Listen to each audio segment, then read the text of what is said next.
Welcome, everyone, to the ShiftCast.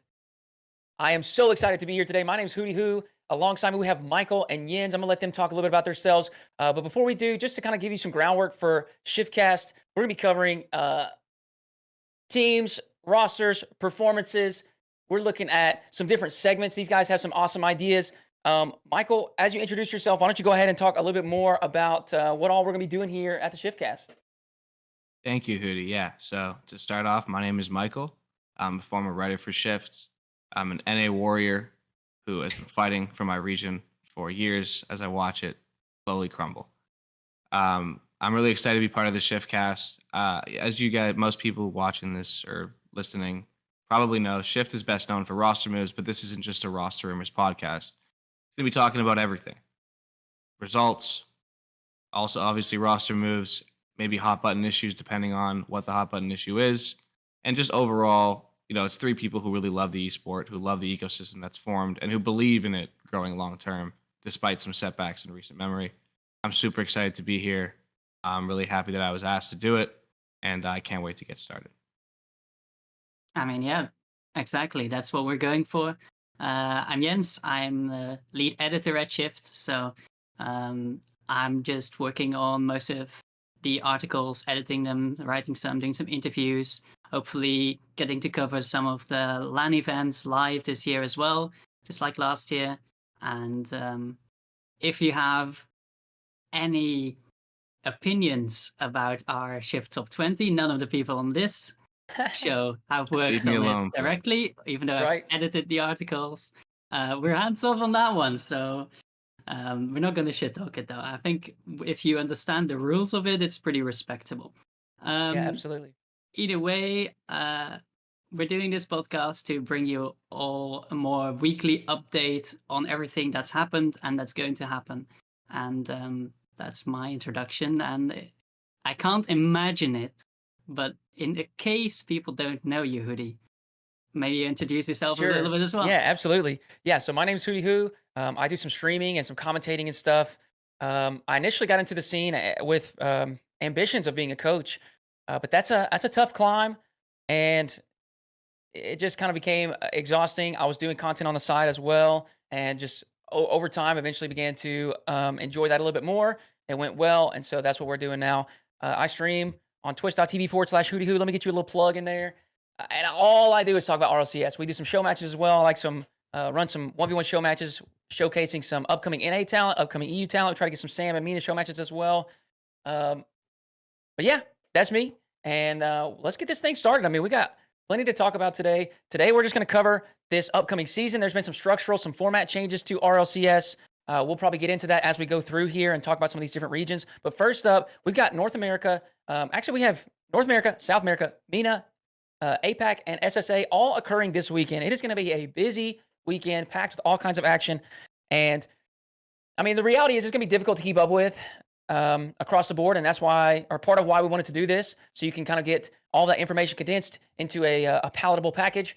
So let's get this thing kicked off. We got North America up first. And I think what we're going to do is talk about who we think are kind of our tier one LAN champion contending teams. So now we know, as Michael said, NA may not have an abundant list of those, but there are a couple. I think, is it fair to say we all agree about G2 and Gen G at the very least have the potential to contend as far as winning international majors? Yeah. In terms of Gen G, I think they're the clear best team in the region. Oh, And it's pretty cut and dry for me. They have the okay. best player in the region. They have the best structure and the best system in the region, as proven from winning the fall major last year and kind of blitzing the world with how their midfield presence and such as that. I think they have the best leader, and I know leader is like a term that we don't really know what's going around, but I do Sure. think with a player like First Killer who did, despite having a lot of success, struggle a little bit to hold a culture at phase, to have Jack as a sort of figurehead, I think is really important. And I think they have a top three coach in the region, if not the second best coach. I'm a pretty big Sad Junior believer. Shout out to Sad Junior. But I think Alu is as good as anybody and has proven with a resume as good as anybody that he is an elite coach. So when you have the best player, you have an elite coach, you have a great system, and you've built the culture. It's hard for me to not see Gen G. I think they're built very similar to last year's BDS team. I think you can draw parallels between First Killer and Monkey Moon, Jack and Rise, and Chronic and Seiko. And that team, bar the greatest player probably to ever play the game at one point to entering the scene, would have won everything if not for Zen and Vitality. So I think that they're incredible. I really liked what I saw from them in the qualifier. It did look a little shaky, but they did have something they didn't have last year. And I think last year they struggled a bit when it was time for one guy to get the ball and make a play. And that's why they struggled later in the year when teams had really figured out their play style. I think they've added the best playmaker in the region. And I think First Killer needed them. I think he needed to take a step back and just play the game. We've seen with other players that, they have there's rumored issues with teams that they're on. Not that it's their fault, but it just happens to be that way. That sometimes they just need to step back and play the game. And I think he's in a perfect position to be the best player in the world, which I've always thought he had the talent to be. And I think he's been at certain times. And I can't wait to see this team roll out. And I think they're going to dominate. And I think they can win a major, maybe more than one this season. What about G2 though? G2 now, I see G2 as if Gen G is BDS, I think G2, a fair measured assessment for a team that's gotten a lot of hot takes around it is last year's Liquid team, which is sometimes that Liquid team would show up and they would blow teams away. They looked unstoppable, 2-time regional champions, 2-time top 4. They were really, really successful. But I think there's a high-low element to them where I was watching the Oxygen tournament, and it looked a little bit like last year's Furia team, where they were going so aggressive and so fast that they were out of control, and they struggled to keep consistency and keep leads. And then at other times, they looked like the best team in the region by far. So I think that reminded me a lot of the Atau, Oski, Achronic Liquid roster. And so I think they're going to be really good, but to me, Gen G just has structure and has a culture that they've been able to build, and I'm just more bought into having the best player and having the best culture. Jens? I mean, I'm the European here. I'm leaving this mostly to the Americans in the room. I don't know about the comparison to Team Liquid though, because they were such a young team that had a lot of potential, but didn't always get to show it. And then when they did, it was amazing. I feel like the players on G2 are so much more established that it's hard to make that comparison, but I can see where you're coming from. I don't know if Gen G is so clear the best team in the region. I do think, unfortunately, we're still lacking a lot of top teams in the region. I really want them to get back in the fight with EU. I really do. I want them to be the contenders for titles. And yeah, there are these couple of top teams that are almost surely going to qualify, and they can do some damage and they can beat some EU teams, but the competition, I've been watching those off-season tournaments, and of course not every team is in those as well, and of course the results don't mean much at all, but you still see NA play, and it just doesn't convince me. It just doesn't. I mean, there's some new rookies, there's some new talent in the region, we've got some new next up candidates coming in, and that's really nice to see, but to really contend for titles or internationally, I don't see it, unfortunately. That's fair. That's fair. I think I definitely kind of understand what you're saying, and I think it took a while for NA to kind of get that wake up call, but I think you see that in the players and their behavior throughout this offseason. There's been some of them queuing EU servers for ranked, playing on higher ping. Like they're hungry. They also want to they want to contend again. They're tired of this narrative where that they're just second to Europe. And I think you can see that manifest itself in a couple different ways. You've seen some pretty serious talent consolidation. I mean, you've seen some newer upcoming talent get chances, and all of it didn't work out, of course. But even the ones that didn't work out, we had, for example, Snowman. Some of those upcoming players that didn't land on, established teams, they just formed their own team, and here they go. They're in the main event. So, it may take a little bit more time for NA to really get to a point where there's like 5 or 6 genuinely competitive teams that could win international events. But I do think they're taking steps in that direction. And I mean, I feel actually pretty similar to what you're saying. I think Gen G is a team that feels like there is a smaller variation of where they're going to perform, right? Like that floor may be a little bit higher than G2.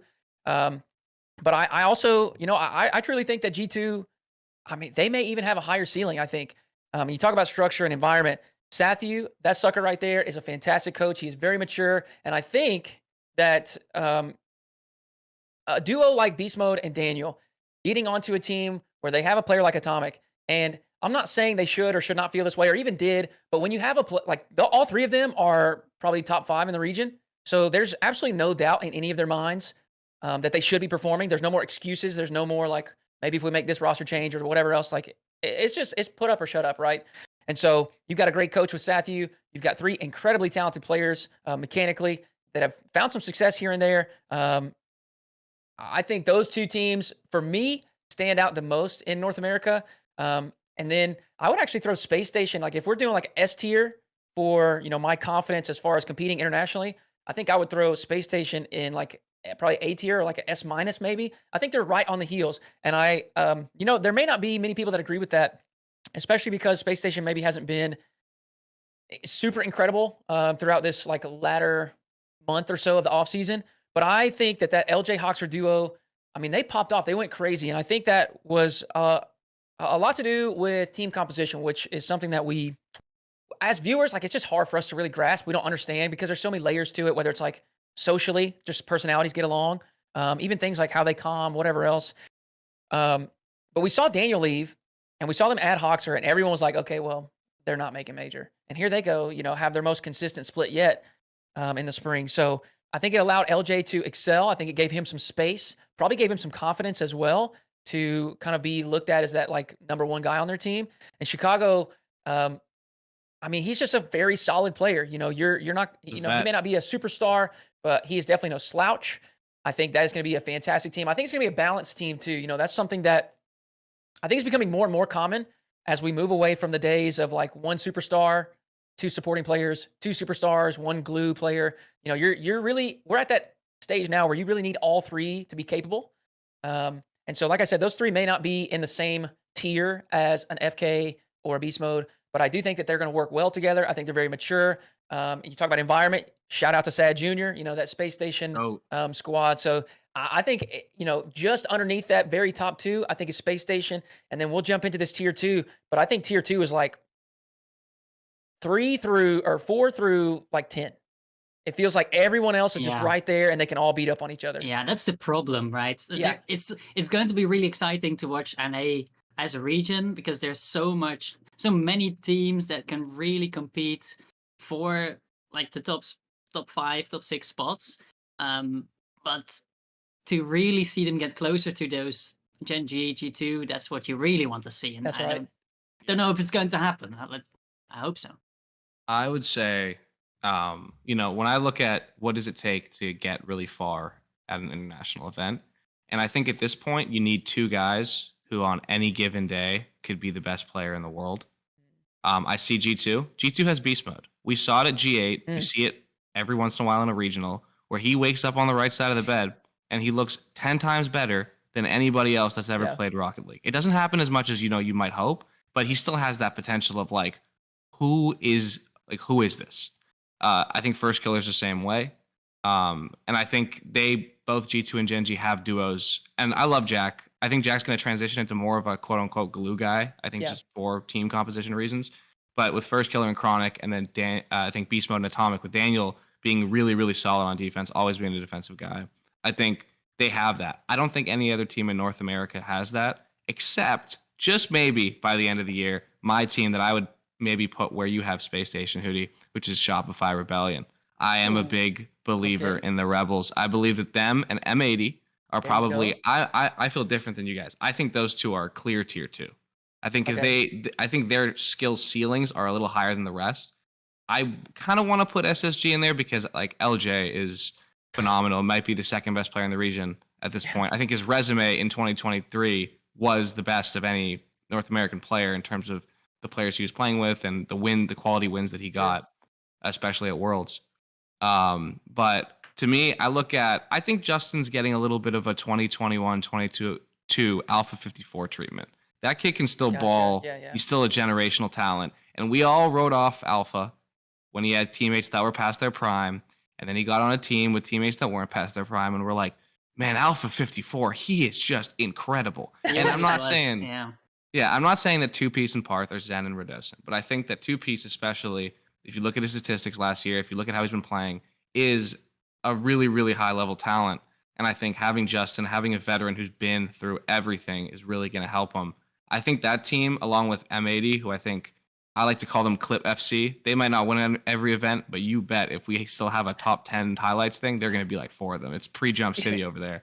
Um, so I think those two, I'm looking at teams who I believe can show up against maybe not a KC or a Vitality, but against the Gentlemates or against the Falcons or against the Furia and compete with them skill for skill and on the right day beat them. And to me, those are the two teams that really stand out as having the talent to be able to at least have a puncher's chance.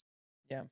Do M80 have the team for it though? They have the individuals, but do they have the team for it? Mm, I don't know That's what because you I don't don't know know. either. I haven't seen that much from them recently where like these players in the 3v3 environment can really beat anyone. Uh, of course, there's some EU representation there, which is always nice to see. But Joris, I mean, everyone's calling him the Swiss merchant, so maybe with this format, he can Format's really working out for him. get through those Swiss stages quite nicely. But we'll have to see. I mean, they're good in 1v1 and they're beasts in the 2v2 games, but can they G8 do it in Masters. threes? Yeah. Yeah, I mean, could you see them as, and this is a question for both of you, could you see them kind of being like this year's Complexity, where the beginning is a little rough, they're Sure. trying to figure out what's going on, and then once it Yeah. clicks, you're like, wait, is this team top 5 in the world? Is this team like making a run? Complexity multiple times was on the door of beating the best teams in the world. Yeah. 3-2 up on FaZe before FaZe had the issues. 2-1 up on Vitality, 3-2 up on Liquid, 3-2 up on KC. Could M80 be that to you guys? They'd have to put in the effort, but sure, they have the individual talent for it. So if they can work together and if they can really, yeah, synergize to good placement, yeah, why not? I think so. I mean, I like your take of throwing Rebellion and M80 both in there. Um, the only reason that I haven't is because it, I just haven't seen it yet, and it's not their fault. They just haven't had the Yeah. opportunity to show it, right? Like, I mean, this M80 squad is 3 players from 3 totally different teams, and they're incredibly talented. And like you said, it's definitely gonna be a clip show. And I think when you're that talented, like your floor is just gonna be fairly high. Like I think that they'll probably most of the season place top 10 in regionals every time. Like I don't see them. I don't see They'll them out getting like talent teams. yeah, exactly. They're not gonna go 0-3 in Swiss or 1-3 in Swiss. I just don't They see that should happening. really know. Yeah. And I actually feel similar about Rebellion as well. I mean, we all know Justin, and I agree about your alpha comparison. I think that's a great analogy there. And Two Piece, man, what a talent. I think people are still kind of sleeping on him, and that happens a lot with some of these players that don't really do content. They're just not Mhm. as present, right? So they kind of go under the Yeah. radar. And I would say a similar thing for Parth. Parth is a player that's been at this grind for a long time. He is a mechanically talented player, and he just doesn't have the brand awareness. He doesn't have like the name value that some of these other players do. And he's got to prove it. You got to earn that right. Like you got to show this off in regionals. And they've shown some glimpses of it with Memory last season, but they've got to prove it. And that's kind of where my hesitation comes with those two teams. I agree though, Michael, with what you said. Their ceiling, I would place that above an NRG, an LG, even OG. I think Mhm. I have more faith in the Rebellion and M80 to do so. I just want to see it first. You know what I mean? I want to Yeah, see it. So absolutely. That's from completely valid. from there, what do we think about some dark horses um, excuse me, qualifying for majors? Are y'all throwing TSM in that mix or? Well, For the major No. with 4 Listen. spots, I don't want know. to. If there's one team that screams dark horse now, I'll let you know. This is the first episode, so people don't know. Now I reside in beautiful, mountainous, snowy Toronto, Canada, and there's only one guy that you can trust, no matter where you are in the world, to put on for NA in the biggest moments, and that's Jacob Knappman. Now, what is it? I think 80, 60, or 70% of all NA land winners had a Canadian on it between the Muffin Men and G2. Mm, So, we need some Canadian representation. Listen, I'm not saying that the fall off of NA directly correlated with the best Canadian players, Aleutian, Jane Apps, and Squishy slowly getting older. I'm not saying that's it. I'm just saying correlation, causation, who knows?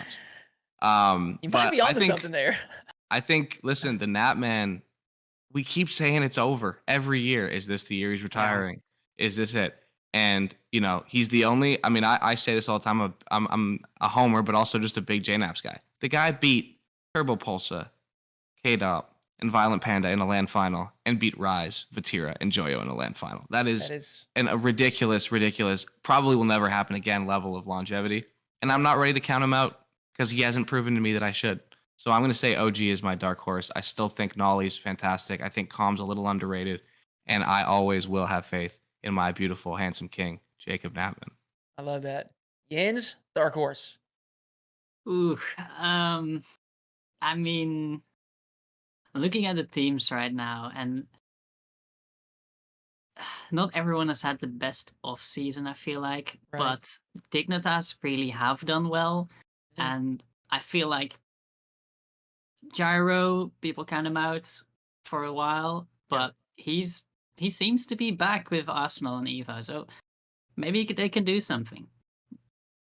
I like it. Tell me where I you've mean, heard they this have just before. been absolutely on a tear. I want to say they went through one of those tactical banditries, and you mentioned this earlier. Obviously, these results don't indicate Yeah, a direct correlation to RLCS, but and it's we still don't even nice to have. see them play and That's right. show We, off, right? we don't even have some of the top tier teams in the region there, but them going through that tournament and dropping one game, not series, game. 3-0, Yeah, 3-0, 3-0. Like that's showing that is something. impressive. So they definitely are on a tear. I like that pick. I think I am going to go with TSM. I am on the train. I love seeing when players will grind. I just love it. And these guys, Wavy's in every freaking $20 Wavy's my 1v1. guy. He's in every $20 1v1 The weekly beast, that he man. can He's find. a real You know what I one. mean? He is putting the work in. Kareem's, I actually think, has kind of been underrated for a while. I know he landed on a couple teams over the past couple of seasons that, I mean, if I'm being honest, I feel like he was maybe a little bit better than. I would have loved to see him get some higher level opportunities, I guess. But there's so much, at play there. So it is what it is. But I'm so excited to see that. And Hockey has been a consistent force in the bubble of NA. He's a consistent force in CRL as well. He's got plenty of experience in high stakes environments. And man, if you just listen to those guys like interact, it really does just feel like they're just like homies. They're all just Mhm. having fun. There's not a whole lot of pressure. They're uploading clips from their scrims and stuff, like average TSM goal, and it's just like a pre-jump off the sidewalk. They're just having a good time. And if you ever watch my stream, I talk about this all the time. But that environment, as far as like how you feel with your team and competing, is so incredibly important. If you're one of these teams that's so tense and every single game is, do or die, it's the end of the world if you drop this series, it's just not really sustainable. It's so difficult to continue to compete when you have put that kind of expectation and pressure on yourself. I mean, we all remember when NRG was getting absolutely mollywopped by BDS. They start laughing, and then the next thing you know, they're like, "Whoa, whoa, whoa! Yeah. Hold on, they're Game about to." 7. They're about to come back and win this thing. So, and that's obviously an anecdote, but I think these teams that are able to build a good environment, have fun together, just trust one another. They don't have to worry about somebody, changing the roster mid-season. They really truly believe in one another, and I think that team finding an org right here as we move into the season is also going Right. to just elevate that vibe. That's huge. So I'm rocking with it. I'm hopeful as Like well. TSM, I want to see them pop and do their thing and qualify Yeah, to the major. I don't hate it, especially with some really rookie talent on there, right? Yeah. With so much potential. Because And on Shift, we've recently started the Next Up, yeah, and the first iteration is out. You can find Pipeline. it on the website. And to be a Next Up talent, we don't just count any rookie by your own standard. We have some requirements for it. You have to play in 5 or less RLCS main events, so top 16 from now on. Not played at an RLCS LAN. If you've made an RLCS LAN, like Zen has played less than 6 Ridiculous. events, but he ridiculous. already made a He LAN, so he's technically not. you had We to can't make a count him Sammy as rule. can't count him as a rookie, right? right. And you To have make to a be rule 20 just years for or him. younger. And for that, we made our list of the 50 best, I guess, rookies in RLCS across all regions. We didn't rank them all because that would be impossible. Right. But the top 10 we have ranked, and Wavy comes out in second. And I mean, that's deserved. He's really showing up. Yeah, he plays the game the right way too. There's a lot of young talent that just comes out and they're like, "Give me the boost, get out of the Yes, way. that's right. I'm going up." And what really impresses me about Wavy is, yeah, when you watch him, it's not like watching Daniel on Space Station where the system's built around him and he's just cooking everybody. But that doesn't really work anymore because there's been so many players who have come up that way. It's almost become a really like easy counterable strat. And so it's really encouraging to see in a environment in North America where it seems like there's some issues with talent development, that there's someone coming up that's really playing like 3v3, like 3v3, and you don't have to take an extra year to learn how to play the game. And I think, all power to Creams and Hockey for picking him up and Yep. getting him in a system. And then one last thing I want to say about Dignitas. My thing with Dignitas is, where have we seen this before? Arsenal teams with a young, up and coming a player who's a little unproven, and a former league play stud who's kind of fallen into the bubble in recent years. I remember that happening 9 months ago, and they were the 1 seed in NA. So I think there's precedent for something like that to work. Also, shout out to Arsenal, the best agent in North America. You team with him, you get paid. Daniel, Sipical, LJ, legend. He just gets guys bags, and I love it. So yeah, I think the Dignitas pick is great because I think there's precedent for that team composition working with Space Station. Is Evo LJ? I don't know, but there's at least there's logic behind it. Yeah, I love slight it. correction. Wavy wasn't the second player on our list, but the second North American player on our list, right? In Gotcha. sixth place. Okay. But we also have Nas on there. I mean, not originally a North American Sure. player, but he plays in the region. And we have Gopher coming in for Plot Twist. We have He's Five Up. nice. I really like him. And we can't not talk about Snowman with Frosty, Yeah. Scribbles, and Reveal all on our next up list. All debutants, all making it to their first regional. So that's incredible. Who did they beat to make it? They beat a good team or like a main event team, I believe, right? Level team, or am I thinking? Oh, I'm thinking of TSM beating OG. On my fault. Oh yeah. But that's But great yeah. to see. That's the one Yeah. thing that NA really has going for them. All these rookies coming in, and maybe they're not immediately at the top, but they're getting some chances to work on that. Oh yeah. And I'll just build on that. So today I was live streaming and Frosty was in there and I was doing predictions and whatever else, and he was having conversations with whoever in the chat. And I look over there and someone had asked him a question, and he says that he truly believes they could compete at majors as far as their skill, and he thinks they just need experience. So they've got the confidence, they believe in themselves, and I think it's a fair take. They've got the mechanical ability. They're all extremely hungry. They're grinding the twos leaderboard, and I think he's pretty much nailed it. And I think that self-awareness is important too, because they're going to be hungry to learn and try to get that experience in the 3v3 world. And maybe we'll see another kind of Team Liquid vibe, or maybe another Queso vibe where we see some Yes. three young guns really pop off and do something big. So I know that I would be think they- super exciting. Speaking of super exciting, let's take a stroll over to South America. I Ooh, mean, let's go. whoa, Love it. we Let's had do it. Furia and Complexity, who are both in NA. By the way, both have made roster moves. We'll touch on that. But they have gone back. Furia has gone back to South America. Complexity has made a move over to South America. And we also have a couple of newer upcoming talents that have joined some other experienced players in that region as well. And South America is going to be as competitive as it has ever been. So stacked. So stacked. It's going to be so much fun. Listen, if you haven't watched Sam is already so much fun to watch because it's always neck and neck. It's like it doesn't even matter if teams are technically better or they have more higher skill players or better twos grinders or whatever.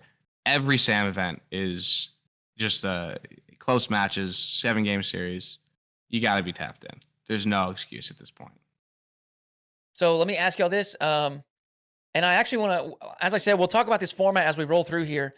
So South America gets 2 spots. They have always gotten 2 spots, and we'll touch on, some of the changes as far as spot allocation to different regions as we roll through here. But one thing that I think is important here is we have Swiss, which narrows down to 8, but then Swiss is also responsible for the seeding of those 8. And I think that's going to play a huge role in these regions like Sam, where I think it's fair to say a lot of people are assuming Furia and Complexity are shoo-ins for these international events. And I know it's going to be competitive, but those are, I think, again, the popular opinion, those are your top 2 teams. Yeah. But the reality is, if they, if Complexity goes through 3-0 and Furia drops 1 series in Swiss, they may be on the same side of the bracket. Yeah. And if that happens in multiple events, the best placement that those teams can get is top 4. And so when you've got, as many different, and that's provided that they don't lose to anyone else, which is also possible. And so, these 2-spot regions, and it's actually true for NA and EU as well, these 4-spot regions, it's going to be extremely competitive due to this format. So we'll pose this question to you. serious LAN champion contenders. Who would you plug in for South America as genuine contenders to win international events? Me personally, just Furia, Just and Furia. that's even a stretch. I think Sam's gonna have a lot of top eights, top fours at Okay. majors. I think they'll always have a team representing them. Fury is the only team. I'm a huge Drafinho guy. Shout out to Drafinho for retweeting me 3 years ago when I said he was the most underrated player in the world. I remember, and It's but I funny how love that him. stuff, like you remember that. There's definitely things I remember like that too. Yeah, I was like, because he was balling out this year, and I was like, he knows I knew. He probably doesn't remember, but he knows I knew. It's funny. Yeah, so I mean, I think he's incredible. I think he's exactly what that team needed. There's a little bit of too many cooks in the kitchen going on last year with them. When it clicked, it was awesome. They won a regional in North America, but I think he's perfect for them. Yan, I think is Yan. I mean, he's like kind of like the Kyrie Irving of. I know we're not supposed to Yeah. do Oh American yeah. sports references, but he's like the Kyrie Irving of Yeah, Rocket no. League, where it's like maybe the results aren't always there, but it's just a joy to watch him. And I Oh, think Lost is incredibly talented as well. I'm not a huge believer in complexity as a land champion until they show me that they can close a series out. I know we okay. mentioned it before. They were as talented as anyone last year, but maybe that's why they added Dorito. But for me, it's like once you've blown a lead for the fourth time, I can't put my faith in you to not blow it. You got to show me. I think they can do it, but I just need to see it. Just Yeah. similar to It's you guys talking about rebellion and stuff. It's like Yeah, yeah. You gotta see it. every major, it felt like we were being like, if only they didn't do that, they would be, in the finals.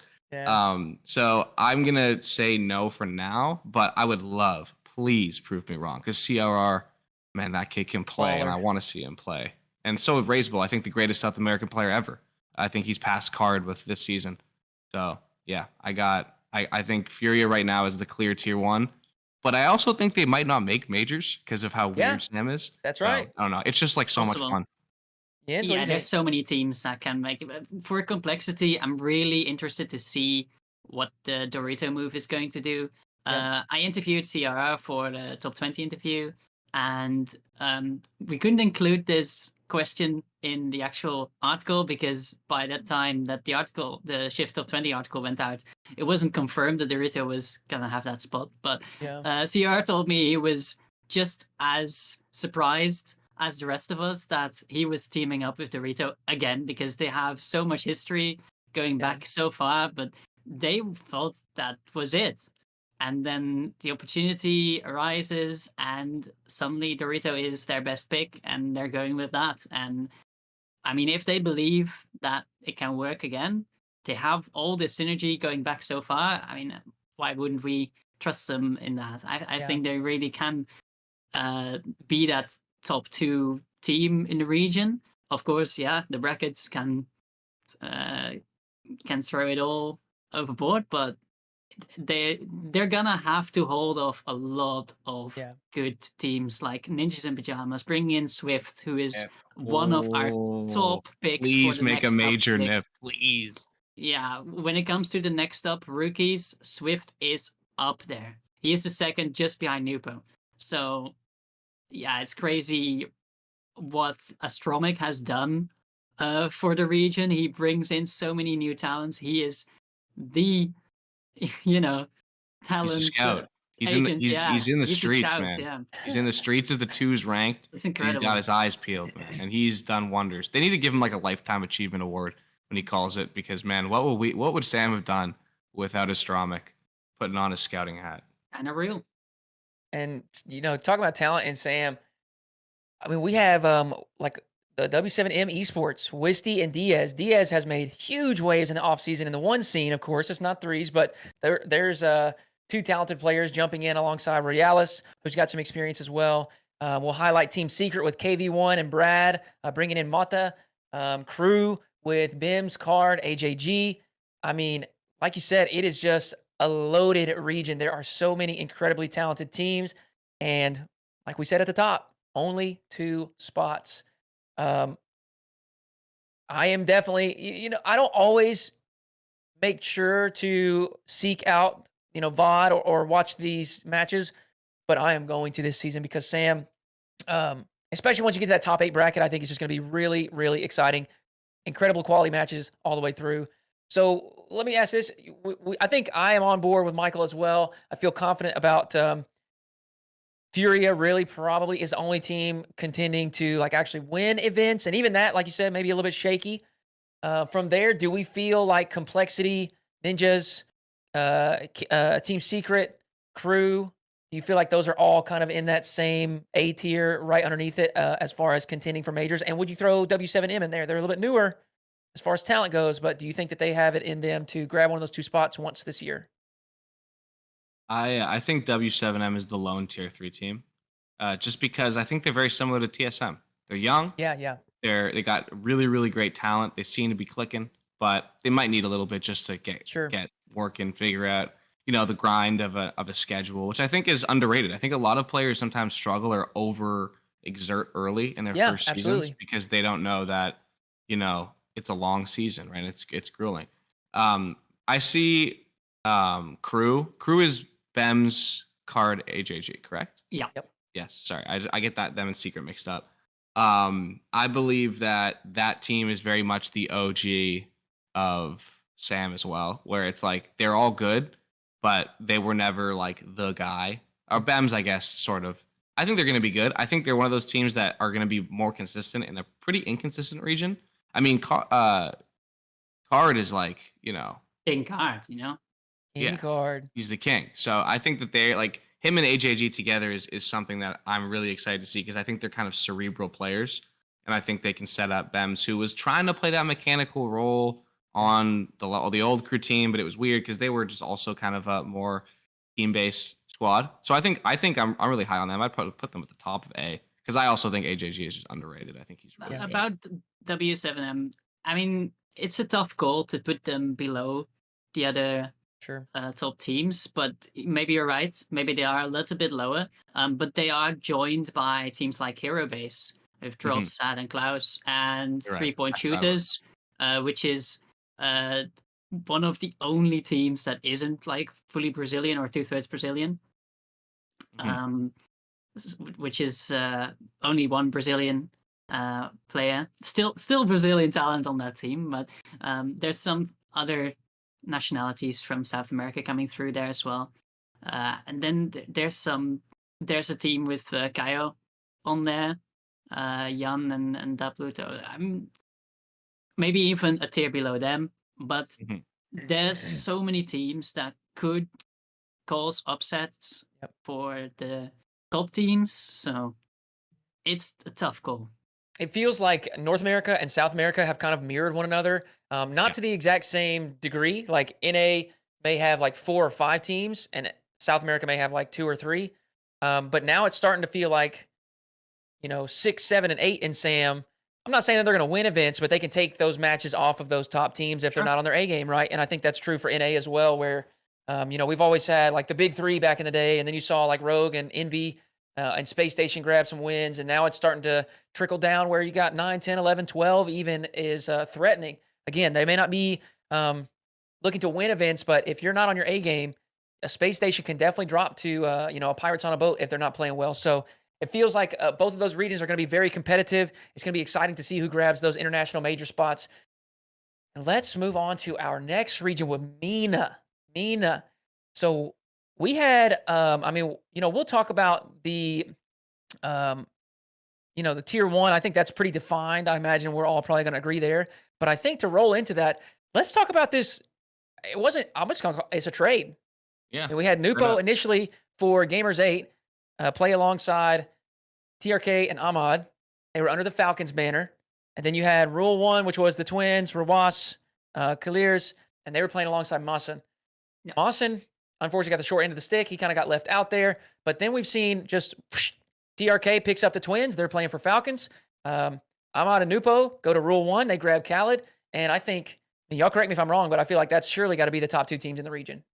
100%. Absolutely. First of all, I just want to say I'm rooting maybe harder for any out of all the players in the world. I'm rooting for Nupo the most. I know he's been struggling. He struggles with some health issues, and all I want to see is that kid be able to get to lands and show everybody why he's number one on the prospects list and the next up list. Why he's been so hyped because his talent is unbelievable, and I'm so excited to watch him prove that he's not going to let anything stop him, and he's going to find a way. Because I feel like, to me, that's one of the best stories. Going to be one of the best stories of the year, Yeah. and I can't wait He's to watch definitely him the prove rookie to everybody. watch in MENA. 100%. There were 5 next up candidates from MENA that we had in mind, but only Nupo made it to the main event, or what we would call the main event. Yeah. The Swiss. So yeah, he's back from his ban, and he seems to be back He's with a coming. vengeance. Yeah. He's coming.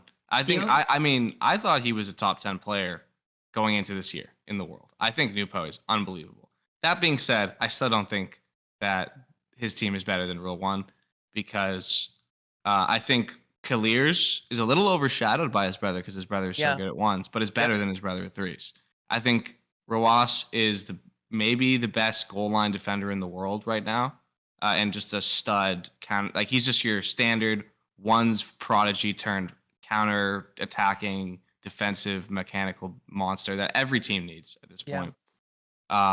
And TRK is, probably the greatest or the highest peaked Sure. Middle East player to ever touch the game. I think that team is. I think both of these teams could make deep runs. I think that the Falcons. My fault. I said Rule One at the beginning. I think the Falcons could win a LAN. I think they're that good. I think they've learned. I think Space Station versus Rule One last year with the Twins taught them a lesson, which is you can only sit in net for so long. Yeah. Because they got spread out on the field, and they were pressured, and they had one player just rifling balls at the net, and it kind of exposed them as even though they made it far in the spring major. I think they've learned from that. I think they found the perfect veteran who's going to push them to get out and play. And I think this team is going to be so special this season. So special. Yeah. It's weird how completely random results could be in South America, and how pretty set the MENA region is, because you just have those 2 teams at the top. You have Team Falcons, you have Rule One, and then Twisted Mind seems to be a clear third. So Masson maybe got the short end on the stick in that deal, but he still got Senso and SMW on the side. So Twisted Minds look like a clear third, and then you have Infinity, Fearless, Fivehead behind that. And then teams like In the House and Cam as well. Abdullah is a completely unknown player to me and to Finn, who I asked for some notes on MENA because he knows the region better. And he's got good teammates for this season, so might be interesting to see what he can do with Suzonix and Twix on Fivehead. But yeah, they're so clear behind the rest that it's hard to really predict any upsets there. So I did touch on the fact that Swiss will, I was dictate that top 8. Sure. Do you think that there's any chance that there's a world where those 2 teams aren't representing MENA? At international Yeah, events? Twisted Minds could come Yeah. in and sweep up one of those spots, but it's still unlikely. Sure. I mean, it's possible. I think Twisted Minds have their destiny in their hands, in a sense. Or if they can catch one of those 2 they're going to catch one of those 2 in the 2-0 round.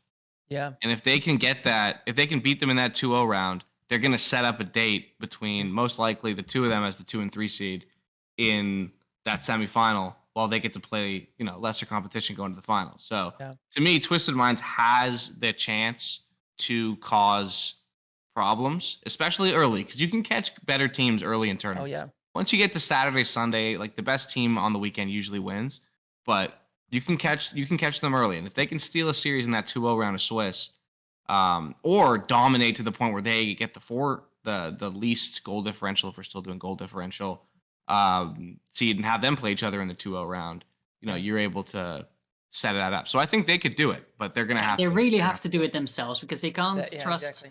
They can't trust on any other teams in the region to beat Team Falcons or Rule One. They really have to take it themselves and run with it. But you're right, though. It is right there for the taking, because this format, like, it provides them that opportunity. If they can pop off, if they can get that win, then they will have walked themselves in there. I mean, well, do you want to highlight some of the other next up players, even though they didn't make main event? I know that they were Dawn. They were all popping in their own way. I want to say I saw. Shout out to I don't know if it Don, was Doctor Known, Dr. Nush. Known and the Nush, right? They're teaming Yeah. together, and Shout they out to were Don. threatening Yeah. Falcons, were they not? Yeah, they Mhm. gave him a run for their money in the early rounds. They didn't. How far did they get? I wasn't able to check up. Did they make it at least close to the Um, thing, or were they knocked out early? I had it here a second ago, and now I lost it. But No worries. But yeah, Doctor Known and Nush, two next up prospects. They did lose 2-0 to Falcons, but they were not easy games. If you watch Right. them, they were, I think, leading in one of the games, and I believe they were pretty close. They're pretty well known. If there's going to be a quote unquote team queso of Mina, it'll be Yeah. Dawn. So keep your eyes on Dawn. If you see him pop up in the main event, don't miss that because they could do something kind of special and capture the hearts of people across the globe with their And did young mechanics. was FBI or Shadi on that next up list? I know those are two players that have definitely been doing their thing in the 1v1 world. FBI, I yeah, believe, was FBI was on it. He didn't make main event, Yeah, but Shadi as I well. mean, Yeah, yeah, both of both them. of them. they So shot. they're actually teaming together as well. Their team is called Until the Last Breath, and they're teaming with a player named Rez. So you got a couple that Sure, they're on their way. they Plenty have of talent. potential, Yeah, but they're not there potential. yet. But they've got to take that final step and clutch up in a tough moment. I mean, let's just call it what it is. These qualifiers are not easy. Best of threes are Really. brutal. So best of luck to Yeah. those guys. But I did want to shout those out before we go on to our next one, which is APAC. And APAC is only going to get one spot, so it's going to be as competitive as ever. What are you guys' thoughts on APAC? I mean, it's a Uh, 3-horse race, correct? Yeah, It is. And so I guess there's less tiers than just. yeah. I mean, I know they didn't get invaded as much as SSA, but I think Gaiman, Gladi. What I like about APAC actually is that it feels like there's two orgs that have kind of planted their feet there Yeah. and are like, we're going to commit to developing and competing in APAC long term.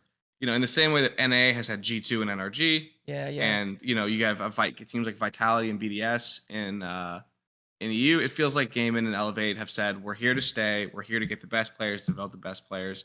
And I'm excited to see teams battle it out for that one spot the way they did last year. Last year, we assumed it was going to be a shoe-in when Vert and Kami teamed with the best player in the region. They didn't make every LAN. They made two, or they made three, I should say. They made the 2 of the 3 majors. So I think the new Elevate will be able to compete.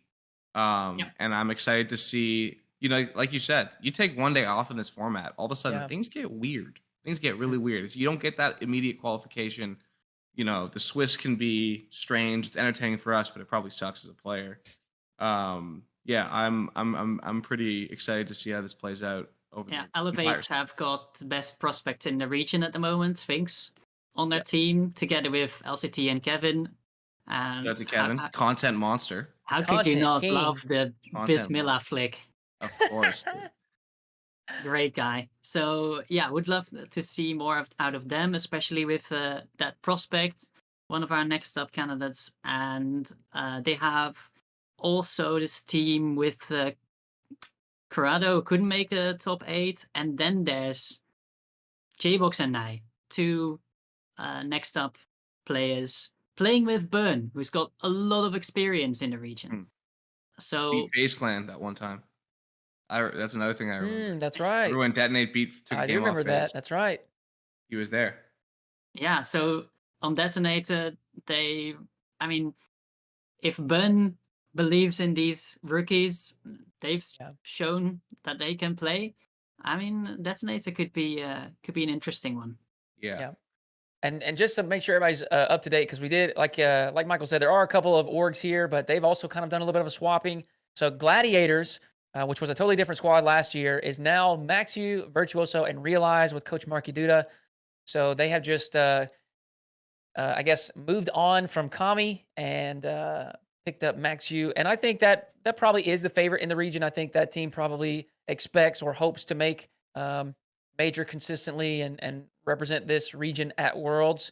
But like you said, it's not going to be an easy job. There's only one spot to grab, and you can't afford to take any regional lightly or any team lightly. So APAC's going to be a Absolutely. fun time as well.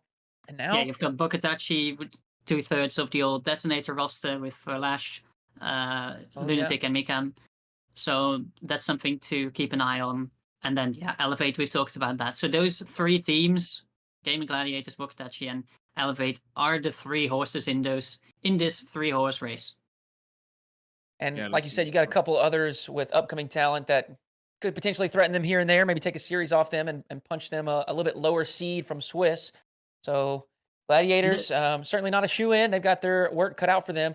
But let's jump over to SSA. just one And more team. Just one more team. okay, yeah, There's yeah. team number 1, Team they're number called, one.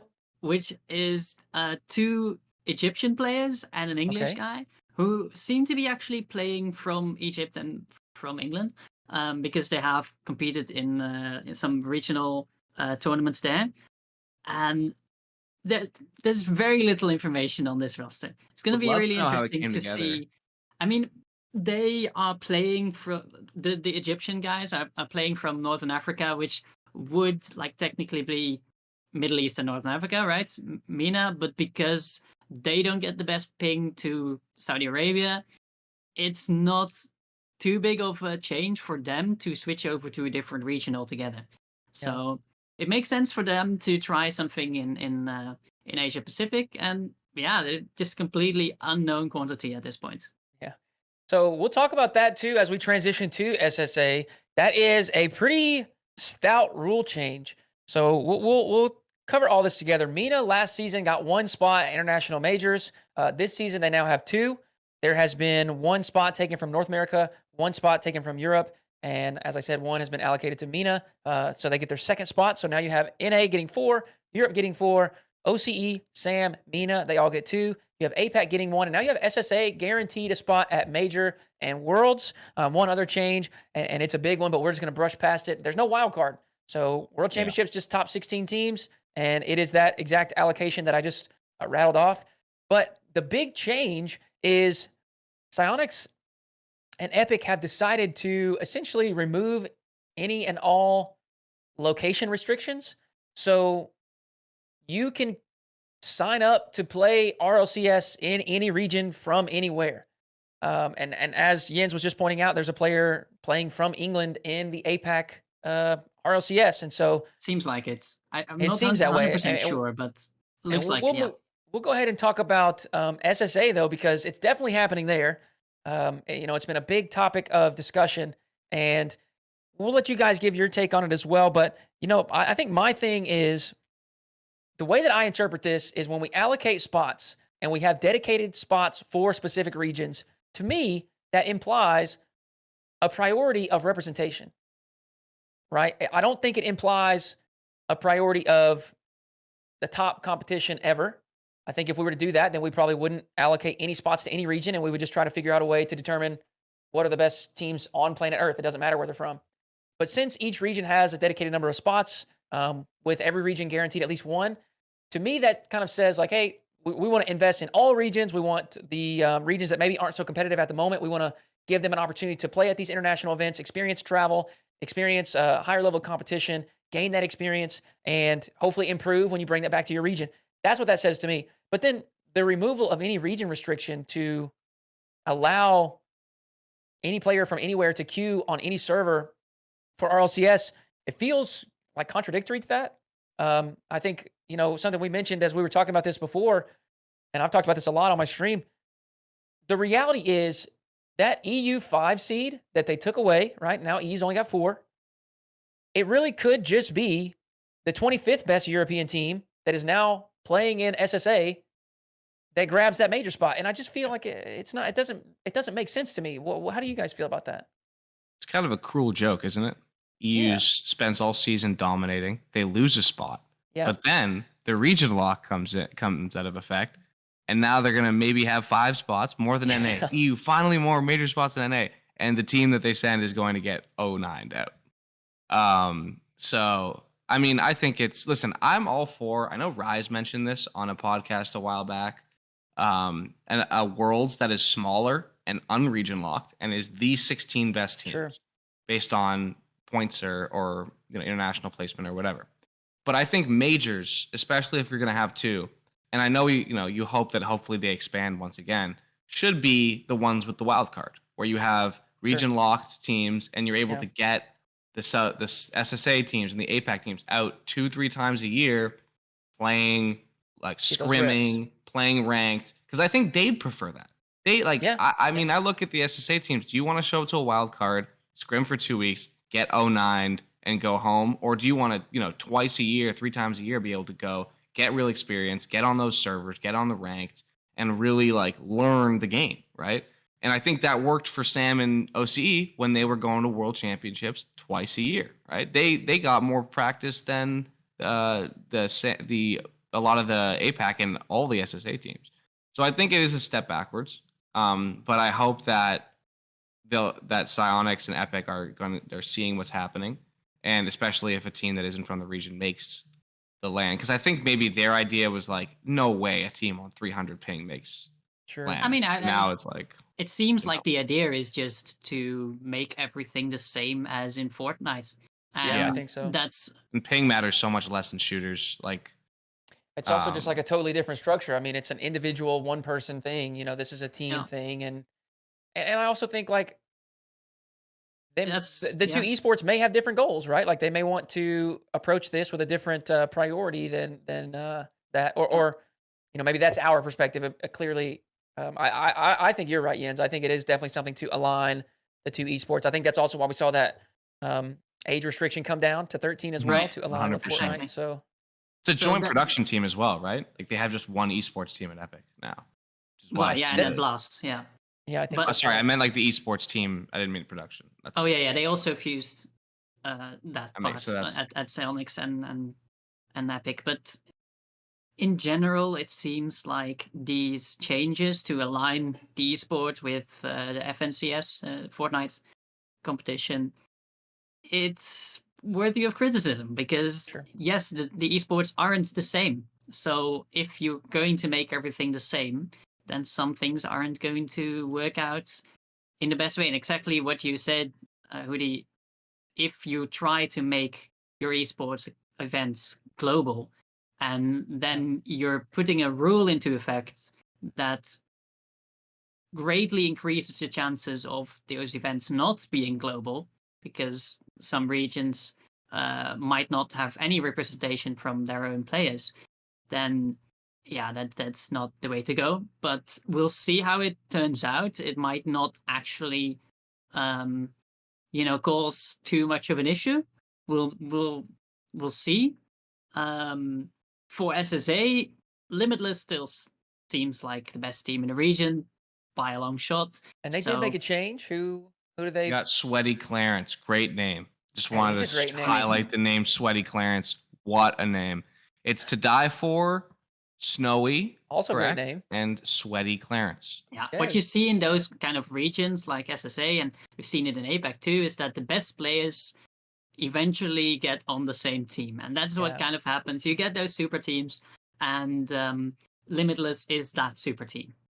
They have the best players in the region, and they're gonna go for it. But of course, you also have some other teams that you can need to look at, like Bonjour with Wilu Skill Steel, who's coming back out of retirement.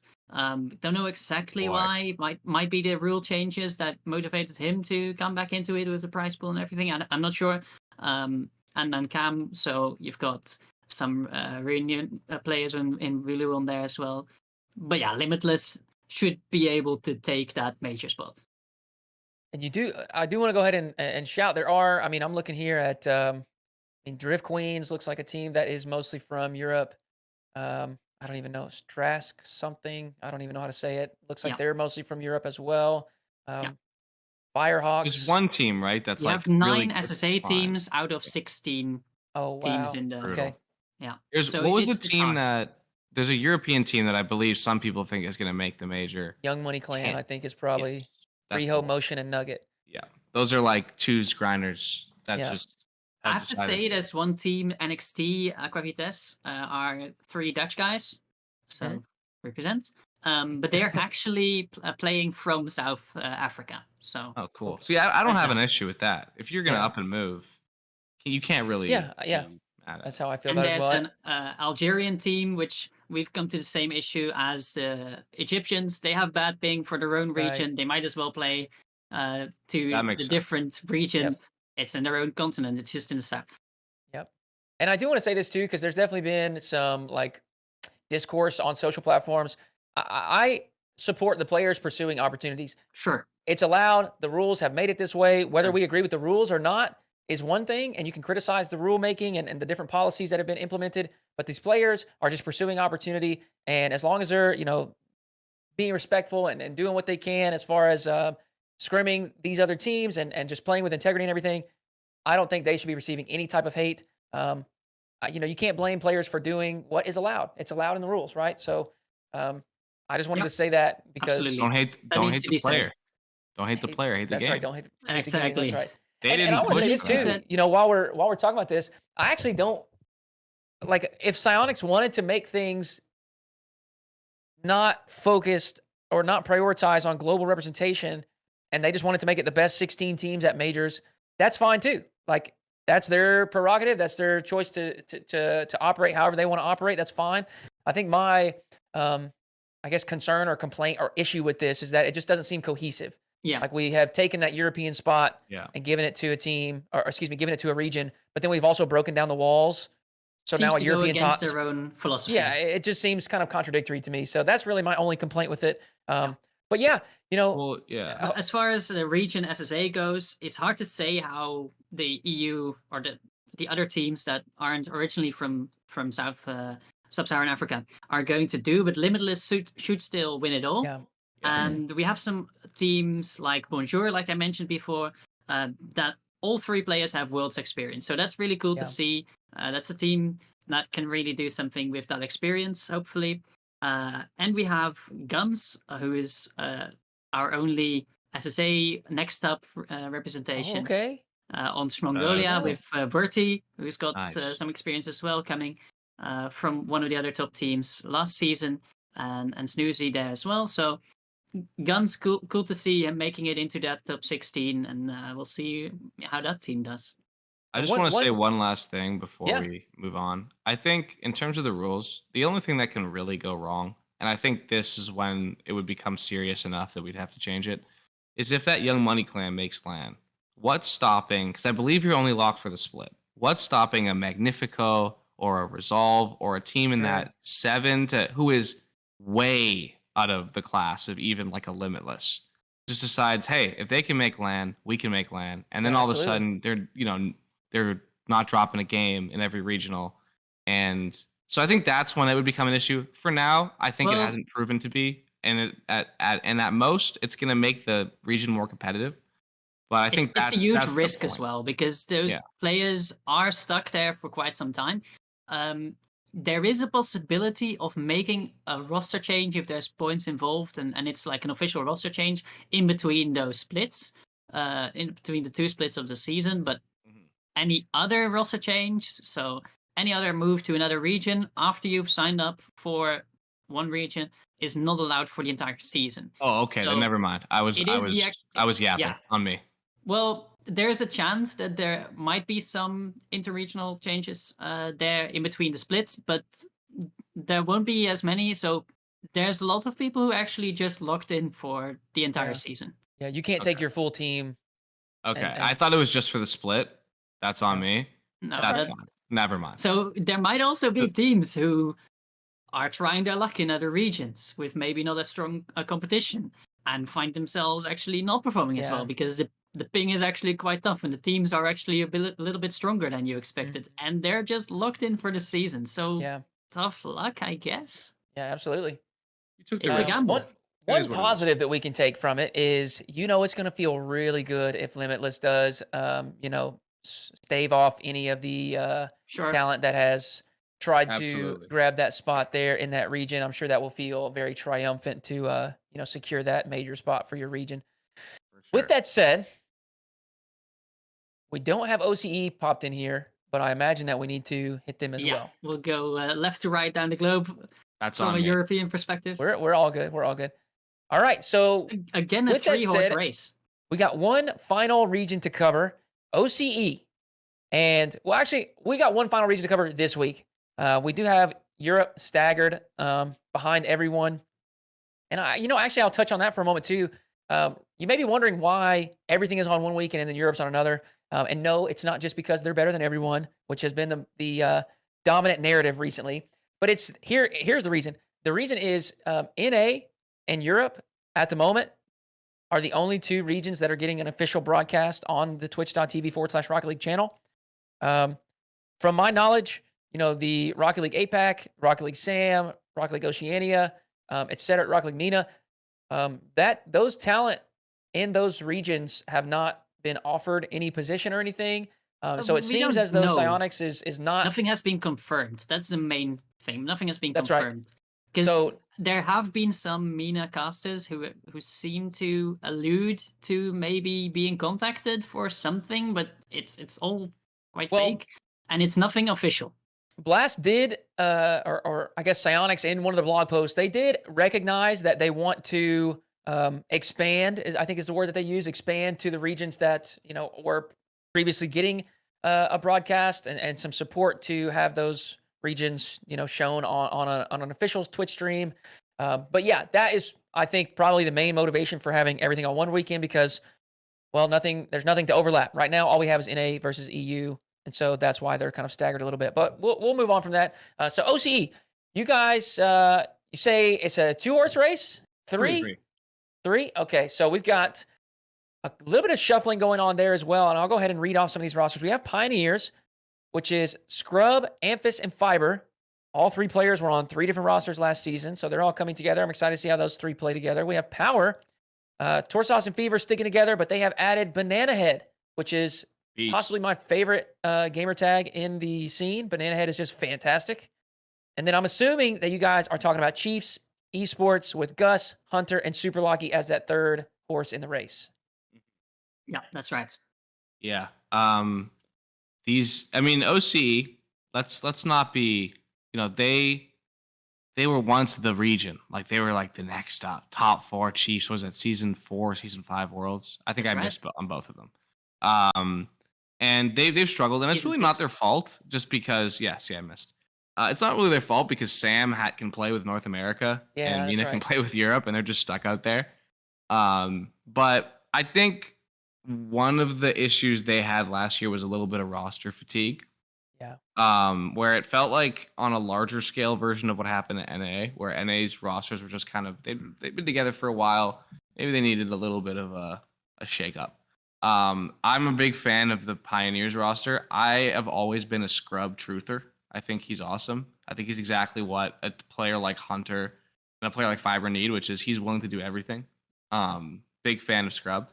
Chiefs love to see Heritage get back into the game. Just need Renegades back, and we got all the boys, right? Yeah, it's really cool to see Chiefs because they are the team, the organization at least, to make the top 4 at the LAN. Yeah, I love seeing that, and I think that team. I think Gus is very underrated because he hasn't been at LAN, but he was statistically, I believe, the best performing player in OCE regionals last year. Or he's if kind he of wasn't, he was top 6 player. So finally got he's those always guys been up there a little bit, but he needs to show it on a team like this. Yeah, and then obviously with the final team whose org is escaping me. I don't know. Oh, Power, right? They have Banana Head, who's the best player in the region, and or at least I believe is the best player in the region. So I am excited to see what's going on with that. I think it'll be fun once again, but as we keep saying, only 2 of those teams can make a regional final. And we had this issue last year with OCE where a team would make top 4 and the other 2 teams would make the finals all 2 of the 3 times. And then even if they were better with Power, I guess was considered the best team, miss LAN. So it'll be a circus, but one that is worth watching. Also, OC, best time to watch Rocket League. It's like 11 p.m. You can watch them. It's like watching like a late basketball game. It's 3 a.m. Oh, brutal. No, for Europe, but for us. Yeah. For us, it's awesome. It's like catching the late game, catching the Pacific time game. Yeah, well, there's some other teams in there as well. Of course, there's the top 3, but we have Kaka's Minions who are back. Kaka's coming back with some old teammates of his from, I believe, the 21-22 season. So that's cool to see. That we have Prompt on Ground Zero Gaming is probably the best OC prospect at the moment, but a little bit of an unknown entity. Together with Baz on that same team, Ground Zero, who got awarded the Rising Star Award from the Rocket League Oceania guys. So he's someone you need to look out for still. And they might not be in contention for the major, but they're still going to be an interesting team for the region. Love I'm seeing excited Ground too because Zero invest. excited to see this Chiefs roster because, like you said, Gus is kind of an upcoming talent. I don't know how old he is, but we also have Hunter there, which I think was kind of a similar vibe from last season, where a lot of people expected to see him just grow. I think he had plenty of talent, and he played alongside a couple of more experienced players, and people were hopeful to see him grow. And I think Superlock is still a baller. He was a very instrumental piece of every team that he was on as far as their success. Joining that Ground Zero roster in Split 2 and then still, I mean, really outperforming the other two top dogs in that region between Power and Pioneers. The final 2/3 of the season was like really impressive. And I got to shout Coach LBP. You got Beast. Absolutely. you got three talented players there. Hopefully, with Coach LBP behind the scenes doing some work, they will be able to contend and make that region very competitive, at least between those three teams, as far as trying to grab those 2 spots for the major. But that's gonna conclude things for this first weekend. It's a huge weekend. Like, there really is so much Rocket League going on. And by the way, while this is all happening, Europe's qualifiers are happening. So, like, if you don't have enough, there's even more to be watching. I know I'm excited. I'm going to be on the Oxygen broadcast. I'm excited to see these guys play. So, I guess any closing final thoughts here before we shut down the first ShiftCast? Yeah. First of all, I want to say if you guys want to see the most fun, ridiculous, silly, tomfoolery Rocket League, you got to tune in to Day 3 Europe Quals. It is just like it is ridiculous. Even last year, the closed quals when we still had the auto quals, Yeah. it is so silly. It is the silliest. The teams throw, teams peak. It's wonderful. Okay, if you're gonna watch anything that isn't NA, you should watch Sam. But if you're gonna watch anything that isn't NA and Sam, Day 3 Europe Quals, just incredible. But yeah, I'm excited. I think this went really well. And I'm really excited to see what happens this year. It feels like for the first time in ever that we have almost every region where the top seed is not completely almost locked up preseason. Sure. And so it shows the growth of the game globally. And like I said, there's been a lot of pessimism, justified and unjustified, around the Rocket League community about the state of the game and its future. But to me, when I look around and I see, 8 teams that can make a major in North America, and I see 6 teams that can make a major in South America, and I see 4 teams in MENA, or 3 teams in MENA, and 3 teams, it shows me that we're still doing fine. There's still a lot of interest and there's a lot of development around the game, and I cannot wait to see how this split pans out. And the major, which hopefully we get to learn where it is soon, should be a blast. Hopefully. Hey, pun intended. Ooh, No, blast. but let's ride with it. Well, I'm really excited about all the new prospects coming in as well, because we've been working so much on the next up thing. I've said it a lot today, but it's really good to see all these new talents coming in, especially in North America because they need it. Yeah. But everywhere as well. There's 3 in OC. There's 2 we haven't even talked about. So yeah, it's really cool to see all the new talent and also mixing them with the old guard, because Snowman is really nice to see in NA, but to seeing them teaming up with more experienced players, that's what we really need to advance and get some good contenders out there for international matches as well. That's right. I couldn't have said it any better. I think, Michael, you nailed it. This went great. I'm super excited to continue to bring these. We're going to aim to put these out weekly. We've got all kinds of content and segments and topics and fun things to talk about. If you have any suggestions, please do drop it down in the comments below. But that's going to be it. We got Michael, Jens, and Hootie. We're signing out for ShiftCast.